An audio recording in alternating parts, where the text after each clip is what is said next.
Hi, this is Rajesh Sharma. Telangana assembly సమావేశాలు జరుగుతున్నాయి. ఇంకొక వైపు మొన్నటి వరకు ఒక 9 రోజుల పాటు రేవంత్ రెడ్డి గారి ప్రభుత్వం వచ్చిన తర్వాత 1 year పూర్తయిన నేపథ్యంలో 9 రోజుల పాటు విజయోత్సవాలు నిర్వహించుకున్నారు. కాంగ్రెస్ పార్టీ కావచ్చు, ఆ ప్రభుత్వం కావచ్చు. సో వాళ్ళు నవంబర్ 30వ తేదీన మీడియాకు ఒక ప్రెస్ రిలీజ్ ఇచ్చారు. ఏంటి అంటే ఏ రోజు ఏ కార్యక్రమం పెట్టుకోవాలి అని.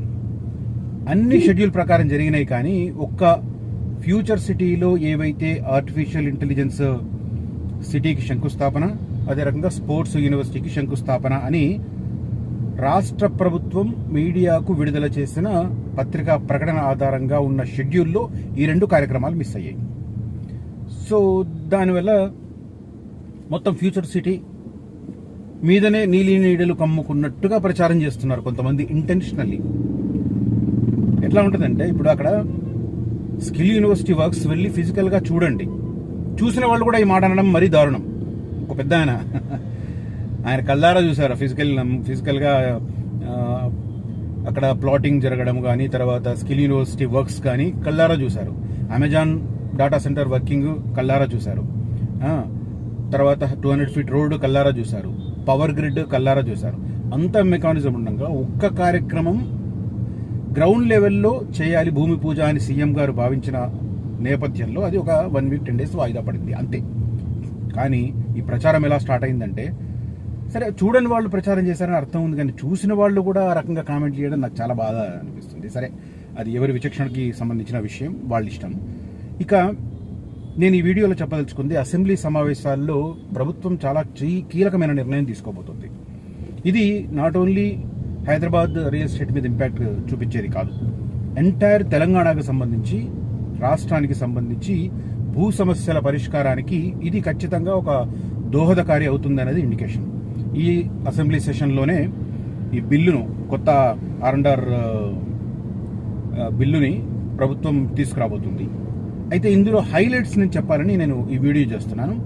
సో వీడియో మొత్తం చూడండి, హైలైట్స్ తెలుసుకోండి. దీని ద్వారా, ఈ కొత్త చట్టం ద్వారా గ్రౌండ్ లెవెల్లో ఎలాంటి వెసులుబాటు కలుగుతుంది, ఎలాంటి ప్రయోజనం కలుగుతుంది అనేది తెలుస్తుంది.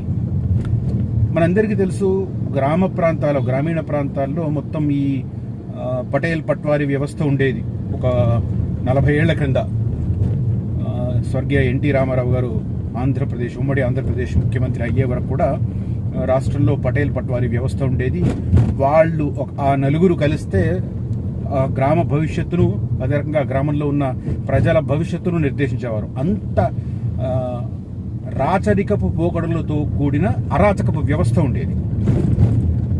వాళ్ళ ఇంటి ముందు చేతులు కట్టుకొని నిలబడాలి అంతే, పట్వారీల ఇళ్ల ముందు. అలాంటి దరిద్రమైన పరిస్థితి ఉండేది. సో కొద్దిగా మరి సినిమాల ప్రభావమా లేకపోతే గ్రౌండ్ రియాలిటీయో కానీ ఎన్టీ రామారావు గారు ఒక విప్లవాత్మకమైన నిర్ణయం తీసుకొని ఆ పట్వారీ వ్యవస్థను రద్దు చేసి గ్రామీణ రెవెన్యూ వ్యవహారానికి సంబంధించి కొన్ని డిఫరెంట్ చేశారు. సేమ్ టైం అప్పటి వరకు ఉన్న తాలూకాలను కూడా, బ్లాక్లను కూడా రద్దు చేసేసి మండల వ్యవస్థ తీసుకొచ్చారు. సో మండల రెవెన్యూ ఆఫీసర్లు అప్పటి వరకు తహసీల్దార్గా ఉండే మండల రెవెన్యూ ఆఫీసర్స్ అయ్యారు. ఆ తర్వాత మళ్ళీ వాళ్ళని తహసీల్దార్గా పిలవాలని చెప్పి మళ్ళీ గవర్నమెంట్ తీర్మానించడం. ఇప్పుడు కొంతమంది MRO అంటున్నారు, కొంతమంది తహసీల్దార్ అని పిలుస్తున్నారు ప్రస్తుతం. అయితే ఈ వ్యవస్థ ఇట్లా ఉన్నా కూడా గ్రౌండ్ లెవెల్లో ఈ గట్టు పంచాయతీలు తెంపడంలో మాత్రం రకరకాల ప్రయోగాలు జరిగినాయి. రకరకాల రిజల్ట్స్ ఇచ్చాయి. కానీ ఆ గట్టు పంచాయతీలు తెంపేయడానికి కావాల్సిన ఒక పర్టికులర్ వ్యవస్థ మాత్రం రూపొందలేదు. సో ఇప్పుడు గవర్నమెంట్ ఏం చేస్తుందంటే, ఈ R&R కొత్త చట్టం ప్రకారం విలేజ్ స్థాయిలో మళ్ళీ ప్రతి విలేజ్కి ఒక రెవెన్యూ ఆఫీసర్ ఉండే రకంగా ప్లాన్ చేస్తున్నారు. మరి దానికి VRO అంటారా, VRA అంటారా, ఏం వ్యవస్థ అంటారని తెలియదు. ఎందుకంటే కేసీఆర్ గవర్నమెంట్లో కూడా కొన్ని చేర్పులు జరిగాయి. సో దానికి అనుగుణంగా ఇప్పుడు ఎక్స్టెన్షన్లో భాగంగా విలేజ్ రెవెన్యూ ఆఫీసర్లను ఏర్పాటు చేయబోతున్నారు ప్రతి గ్రామానికి సంబంధించి. ఎంతమంది అంటే దాదాపు 12,000 మంది. ఈ 12,000 మందిలో 6,000 మందిని ఇదివరకే పనిచేసిన VROలు ఉంటారు కదా, వాళ్లను రిక్రూట్ చేసుకోబోతున్నారు. ఇంకొక 6,000 మందిని డైరెక్ట్ రిక్రూట్మెంట్ కోసం ప్లాన్ చేస్తుంది. అంటే 6,000 మందికి ఉద్యోగాలు కల్పించే రకంగా ఈ R&R దాంట్లో మెన్షన్ చేయబోతున్నారు. ఇది ఒక మంచి పరిణామంగానే చెప్పుకోవాలి. ఒకటి, ఉద్యోగాలు దొరకడం. 2, ఒక విలేజ్లో సరే భూములకు సంబంధించి ఏమన్నా ఇష్యూస్ వస్తే అడ్రస్ చేయడానికి ఒక అవగాహన కలిగిన వ్యక్తి ఖచ్చితంగా అవసరం. అతన్ని అప్రోచ్ అయితే ఇష్యూ సాల్వ్ అవుతుంది అన్న ఒక నమ్మకం కుదురుతుంది. కాబట్టి సేమ్ టైం మరి వాళ్ళ మీద అజమాయిషి ఎవరు ఏంటి అనేది ఎంఆర్ఐలు, ఎంఆర్ఓలు ఇవన్నీ ఉంటాయి. ఇవన్నీ ఉన్నప్పుడు దీంట్లో భాగంగా ఏం మార్పులు చేస్తారనేది ఇప్పుడు ఇంట్రెస్టింగ్ డెవలప్మెంట్. అయితే అడిషనల్గా ఇంకొక పని కూడా చేస్తుంది గవర్నమెంట్ సేమ్ ఇదే యాక్ట్లో. ఏంటంటే ఈ సర్వేయర్లను నియమించడం. ఇప్పుడు సర్వేయర్ల కొరత ఉండడం వల్ల ఈ గట్టు పంచాయతీలు తెంపడంలో చాలా చాలా జాప్యం అవుతుంది. కొన్ని చోట్ల మనం ప్రతిరోజు చూస్తుంటాం పేపర్లో, ఎక్కడో చోట ఈవెన్ అన్నదమ్ముల మధ్య, దాయాదుల మధ్య, బంధువుల మధ్య గొడవలు చూస్తూనే ఉంటాం. దాయాదులు అంటే ఏమంటారు దాన్ని, పాలోళ్ళు అంటారు తెలంగాణలో, పాలోళ్ళు. ఆ పాలోళ్ళ మధ్య గొడవలు ఇవన్నీ చూస్తుంటాం మనం. భూములు అనేది ఒకప్పుడు భూములు కొన్ని చదరపు గజం అటైనా ఇటైనా సరే పర్వాలేదు అనుకున్న పరిస్థితి పోయింది. ఎందుకంటే ఇప్పుడు చదరపు గజం అనేది రేటు విపరీతంగా పెరిగిపోయింది. కాబట్టి భూముల రేట్లు విపరీతంగా పెరిగిన తర్వాత గజం కాదు, ఈవెన్ ఒక అడుగు కూడా అత్యంత కీలకమనే అభిప్రాయానికి అందరూ వచ్చారు. కాబట్టి ఈ గట్టు పంచాయతీల కారణంగా చాలా చోట్ల హింసాత్మక కార్యక్రమాలు కూడా చోటు చేసుకుంటున్నాయి. వావి వరుసలు మరిచి చంపుకోవడాలు, తర్వాత ఇంకా హింసాత్మకంగా విలేజ్ లెవెల్లో ఒక గ్రూప్ తగాదాలు ఏర్పడడం, ఇలాంటివన్నీ జరుగుతూ ఉన్నాయి. వీటిని అవాయిడ్ చేయడానికి, గట్టి పంచాయతీలు చంపడానికి సర్వేయర్ల రోల్ చాలా చాలా కీలకం. సో ఇప్పుడు రాష్ట్ర వ్యాప్తంగా 1000 మంది సర్వేయర్లను నియమించాలని చెప్పి గవర్నమెంట్ భావిస్తుంది.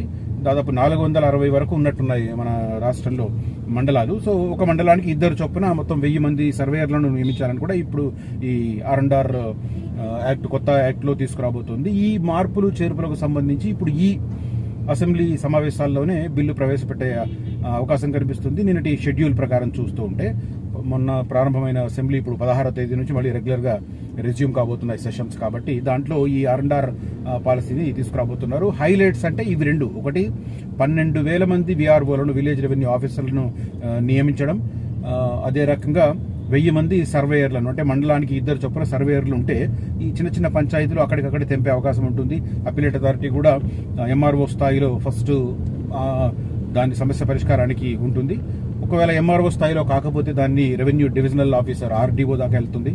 ఆ స్థాయిలో కూడా కాకపోతే అప్పుడు రెవెన్యూ విభాగాన్ని చూసే జాయింట్ కలెక్టర్ కానీ లేదా డైరెక్ట్గా కలెక్టర్ కానీ ఇష్యూలో జోక్యం చేసుకుని సమస్యను అమికబుల్గా పరిష్కరించడానికి, మార్గం సుగమం చేయడానికి ఇప్పుడు R&R కొత్త బిల్లు, కొత్త చట్టం ఏదైతే రాబోతుందో దానికి సంబంధించిన వెసులుబాటు కల్పించే ప్రయత్నం జరుగుతున్నట్టుగా ఉంది. ఇవి చాలా కీలకమైననే చెప్పాలి. ఎందుకంటే గత 10-15 సంవత్సరాల్లో విప్లవాత్మకమైన మార్పులు వచ్చినాయి రెవెన్యూ వ్యవస్థలో. కానీ సమస్యల పరిష్కారం మాత్రం ఎక్కడ వేసిన గొంగలు అక్కడ అన్నట్టుగా ఉంటుంది. కాబట్టి ఆ సమస్యల పరిష్కారం మీద ఫోకస్ చేసే రకంగా ప్రభుత్వ నిర్ణయాలు కానీ, విధానపరమైన మార్పులు చేర్పులు కానీ ఉంటే బాగుంటుందనేది చాలామంది అభిప్రాయం, ఇంక్లూడింగ్ మైన్. దానికి తగ్గట్టుగా ఇప్పుడు ఈ R&R యాక్ట్ రెడీ అవుతుంది. ఈ బిల్లు ప్రవేశపెట్టి దాన్ని యాక్ట్గా మార్చబోతుంది ప్రభుత్వం ఈ అసెంబ్లీ సెషన్లోనే. ఈ శీతాకాల తెలంగాణ అసెంబ్లీ సమావేశాలకు సంబంధించి షెడ్యూల్లో పెట్టారని. అయితే ఇప్పటి వరకు మీడియాకు లీక్ చేస్తున్న పాయింట్స్, రేపు పొద్దున అసెంబ్లీలో ఈ బిల్లు మీద చర్చ జరిగే సందర్భంలో ఏమైనా లోటుపాట్లు ఉన్నాయా లేదా అన్నది తేటతెల్లం అవుతుంది. సో ఇప్పటివరకు ఏమవుతుందంటే ఆ యాక్ట్కి సంబంధించి మీడియాకు పాజిటివ్ వర్డ్స్ మాత్రమే లీక్ చేస్తాయి. ప్రభుత్వ వర్గాలు కావచ్చు, ఎంపీఆర్ డిపార్ట్మెంట్కి సంబంధించిన వాళ్ళు కావచ్చు, లేకపోతే సీఎం పేషీ నుంచి కూడా కావచ్చు. మరి ఇంపార్టెంట్ అంటే సీఎం పేషీ నుంచి కూడా లీకేజీలు వస్తుంటాయి మీడియాకి. కాబట్టి ఈ 3 యాంగిల్లో ఇప్పుడు పాజిటివ్ పాయింట్స్నే చెప్తారు. బట్ ఎప్పుడైతే ఇది అసెంబ్లీ ముందుకు వస్తుందో, అసెంబ్లీలో దీని మీద చర్చ మొదలవుతుందో, అప్పుడు దీంట్లో ఇంకా ఏమైనా లోట్లు ఉన్నాయా అనేది తెలుస్తుంది. మరి ఆ లోట్లను కవర్ చేసుకునే రకంగా ప్రభుత్వాలు ఏమైనా సలహాలు ఇస్తాయా, లేకపోతే ప్రభుత్వాలు రచరచ చేసి, విపక్షాలు రచరచ చేసి సెషన్ నుంచి బయటకు వస్తాయా, లేకపోతే నిర్మాణాత్మకమైన సలహాలు ఇస్తాయా? ఇప్పుడు వాళ్ళు విమర్శలు చేస్తారు విపక్షాలు, ప్రభుత్వం ఏమంటుంది, మీరు కన్స్ట్రక్టివ్ సజెషన్స్ ఇవ్వండి, నిర్మాణాత్మకమైన సజెషన్స్ ఇవ్వండి. ఈ పదాలు బాగుంటాయి, వాళ్ళు బాగా వాడుతుంటారు శాసనసభ్యులు అసెంబ్లీలో.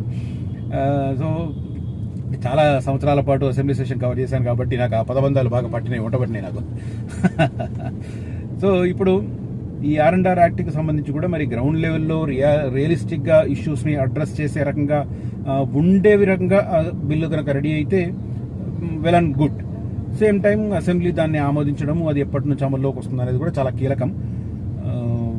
సెషన్స్ సజావుగానే సాగుతాయని చెప్పి అందరూ అనుకుంటున్నారు. సెషన్స్ జరిగి R&R యాక్ట్ ఆల్మోస్ట్ 1 year నుంచి చెప్తుంది గవర్నమెంట్. ఎప్పుడైతే రేవంత్ రెడ్డి గారు ముఖ్యమంత్రి అయ్యారో, రెవెన్యూ మినిస్టర్గా పొంగిరెడ్డి శ్రీనివాసరెడ్డి గారు పదవి బాధ్యతలు చేపట్టారు, అప్పటి నుంచి కూడా దీనికి సంబంధించి పెద్ద ఎత్తున చర్చ జరుగుతుంది. ఈ నేపథ్యంలో ఇప్పుడు ఈ R&R యాక్ట్కి సంబంధించి వాళ్ళ కీలకమైన పాయింట్స్ లీక్ అవ్వడంతో ఆ 2 పాయింట్స్ను, ఆ 2 హైలైట్స్ని చెప్పాలనే ఉద్దేశంతో నేను ఈ వీడియో చేశాను. నా ఈ కంటెంట్ కనుక మీకు నచ్చితే ఈ వీడియోను లైక్ చేయండి, షేర్ చేయండి. అదే రకంగా హైదరాబాద్ చుట్టుపక్కల అన్ని ప్రధానమైన రహదారుల మీద HMDA DTCP వెంచర్లలో ప్లాట్లు చూడాలనుకున్న వారు నన్ను సంప్రదించవచ్చు కనిపిస్తున్న నంబర్లలో.